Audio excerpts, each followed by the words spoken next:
Ibu bapak, saudara-saudariku yang dikasihi oleh Tuhan, Shalom.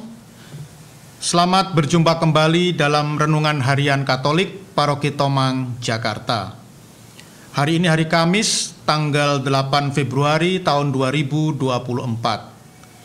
Tema renungan kita hari ini adalah jangan mudah berputus asa. Ibu bapak, saudara-saudariku yang dikasihi oleh Tuhan, merenungkan Injil pada hari ini, saya teringat akan pengalaman saya ketika saya bekerja selama 6 tahun di Tiongkok sebagai misionaris. Ketika saya mengawali karya saya di Tiongkok dalam karya misi sebagai seorang misionaris, sungguh saya merasa sangat kesulitan dengan bahasa Mandarin, karena sebelum berangkat ke Tiongkok saya sama sekali tidak tahu dan tidak mengerti, tidak paham bahasa Mandarin. Maka sesampainya di negeri Tiongkok saya mulai belajar bahasa Mandarin, dan harus saya akui bahwa bagi saya bahasa Mandarin ini adalah bahasa yang sangat sulit dipelajari. Bahkan ketika saya sudah belajar selama 1 tahun, saya merasa sepertinya usaha saya itu sia-sia belaka, sepertinya tidak ada hasilnya, sehingga saya sampai berpikir untuk memohon kepada pimpinan saya untuk bisa pulang kembali ke Indonesia, karena bahasa Mandarin bagi saya sangat sulit sekali. Saya hampir menyerah.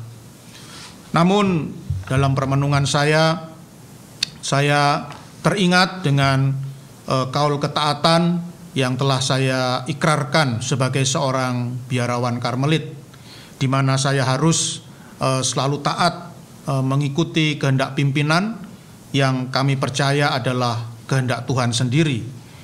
Maka setelah merenung beberapa saat, saya memutuskan, meskipun bahasa Mandarin begitu sulit bagi saya mencoba untuk tetap bertahan menjalankan tugas dari pimpinan ordo saya, Ordo Karmel.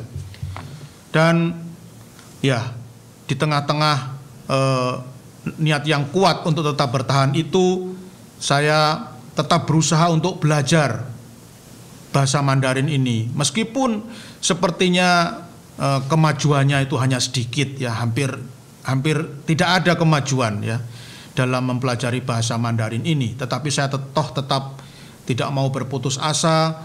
Saya tetap terus berusaha belajar bahasa yang bagi saya sangat sulit ini.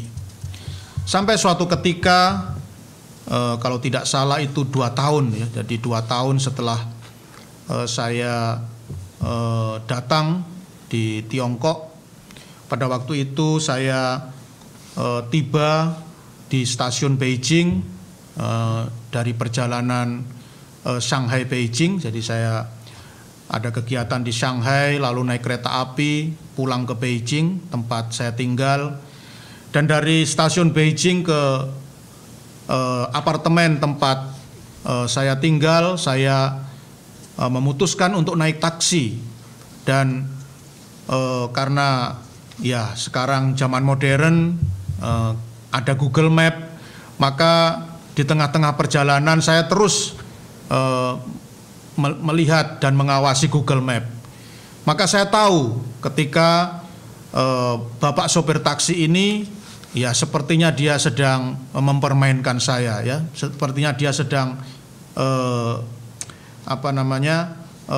memeras saya, karena saya lihat rute perjalanan itu berputar-putar, jadi seharusnya kalau ikut Google Map, ikut arah yang benar, seharusnya bisa sampai dengan cepat, dan tidak perlu berputar-putar, Maka saya tahu bahwa bapak tukang taksi ini sedang mencurangi saya, sedang menipu saya. Dan memang saya lihat argometernya itu sudah tidak masuk akal, yang biasanya hanya 100 yuan, ini sudah sampai 400 yuan ya.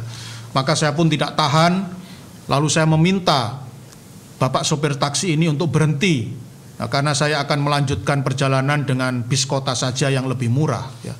Maka kemudian terjadilah pertengkaran yang hebat antara saya dengan Bapak sopir taksi ini.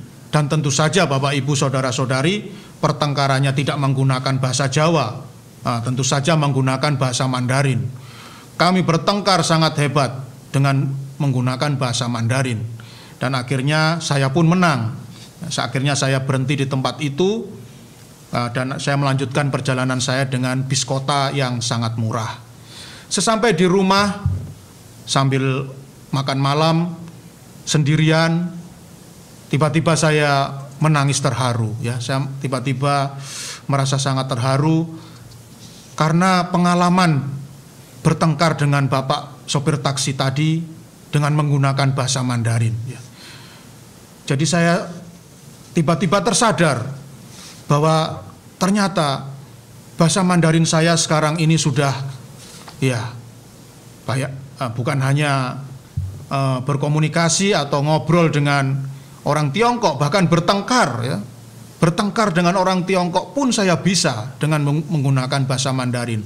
Ini berarti bahwa bahasa Mandarin saya sudah ya bolehlah ya, jadi levelnya sudah lumayan sehingga bisa berargumentasi, bisa bertengkar dengan orang Tiongkok dalam bahasa Mandarin. Dan pengalaman itu akhirnya sungguh menguatkan saya ya, bahwa ketika kita mau berjuang dengan ulet, tidak kenal putus asa, maka ternyata ada sebuah kekuatan yang membantu kita untuk bisa maju. Dan kekuatan itu tentu saja kekuatan Tuhan sendiri. Dan sekarang ya, setelah 6 tahun saya berkarya di Tiongkok ya, bahasa Mandarin bukan lagi menjadi bahasa yang sulit bagi saya.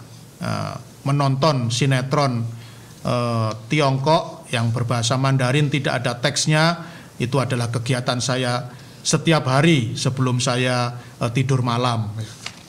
Ibu bapak saudara-saudariku yang dikasih oleh Tuhan, dalam Injil Markus bab 7 ayat 24 sampai 30 yang dibacakan di dalam perayaan Ekaristi hari ini, dikisahkan tentang seorang ibu berkebangsaan Siro-Venesia yang anaknya kerasukan setan atau kerasukan roh jahat, meminta pertolongan kepada Tuhan Yesus supaya anaknya disembuhkan. Dan Injil bersaksi bahwa terjadi sebuah peristiwa yang luar biasa menurut saya antara ibu Siro-Venesia ini dengan Tuhan Yesus. Jadi dalam perikop Injil hari ini kita melihat betapa Tuhan Yesus itu ternyata dia adalah seorang dramawan yang luar biasa ya. Jadi tentu saja kita tahu ya bahwa endingnya Tuhan Yesus pasti akan mengabulkan, akan meluluskan ya, akan memenuhi permohonan dari semua orang ya. Tetapi menarik dalam perikop Injil hari ini, Tuhan Yesus seperti menguji ya, memberikan sebuah ujian atau memberikan sebuah tes kepada ibu Siro-Venesia ini. Dalam ketika ibu Siro-Venesia ini mengajukan permohonan supaya Tuhan Yesus mau menyembuhkan anaknya yang kerasukan setan, Tuhan Yesus mengucapkan kalimat yang sesungguhnya sangat keras ya. Tuhan Yesus berkata, biarlah anak-anak kenyang dahulu, tidak patut mengambil roti yang disediakan bagi anak-anak dan melemparkannya kepada anjing. Kata-kata ini sangat keras ya. Kata anak-anak yang dimaksudkan oleh Tuhan Yesus adalah bangsa Israel, dan kata anjing yang dimaksudkan oleh Tuhan Yesus adalah lambang dari orang-orang yang bukan Israel. Dan kita tahu bangsa Siro-Venesia itu jelas bukan orang Israel. Bangsa Siro-Venesia itu berbeda bangsa dan juga berbeda agama dengan orang Yahudi, kebangsaan dari Tuhan Yesus. Dan ya sama kira-kira sama dengan orang Samaria, ya. Jadi baik kebangsaan maupun agamanya itu berbeda dengan orang Yahudi. Dan Tuhan Yesus menggunakan kata anjing, ya, ini sebetulnya sebuah kata-kata yang sangat keras, ya. Dan sesungguhnya maksud Tuhan Yesus dengan mengatakan kalimat yang sangat keras ini adalah ia ingin menguji sampai seberapa dalam, sampai seberapa kuat iman dari Ibu Sirofenesia ini. Dan luar biasa reaksi dari Ibu Sirofenesia ini adalah ia berkata, "Benar Tuhan, tetapi anjing di bawah meja pun makan remah-remah yang dijatuhkan oleh anak-anak." Kata-kata Ibu Sirofenesia ini sungguh mendatangkan keharuan bagi Tuhan Yesus. Tuhan Yesus sangat terkesan dengan kata-kata yang diucapkan oleh Ibu Sirofenesia ini. Maka karena begitu terkesannya Tuhan Yesus, akhirnya ia pun mengabulkan, ia pun meluluskan apa yang diminta oleh Ibu Sirofenesia ini, dan Tuhan Yesus pun akhirnya menyembuhkan anaknya yang kerasukan setan. Tuhan Yesus bersabda, "Karena kata-katamu itu, pulanglah, sebab setan itu sudah keluar dari anakmu." Dan ketika Ibu Sirofenesia ini pulang ke rumah, anaknya memang benar-benar telah disembuhkan, telah dibebaskan dari belenggu setan.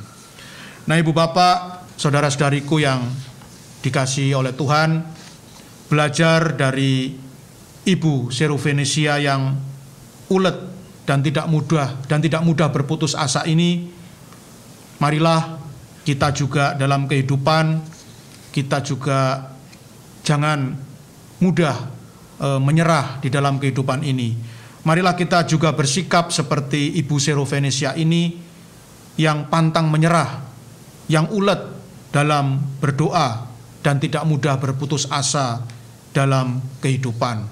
Karena kita boleh yakin apabila kita dalam kehidupan ini mau bersikap pantang menyerah, bersikap ulet, dan bersikap terus bertekun di dalam doa dan tidak mudah berputus asa, maka pasti Tuhan akan menjawab segala apa yang kita mohonkan kepadanya. Semoga inspirasi dari Ibu Sirofenesia dan juga pengalaman saya pribadi tadi sungguh-sungguh menguatkan iman kita. Tuhan memberkati.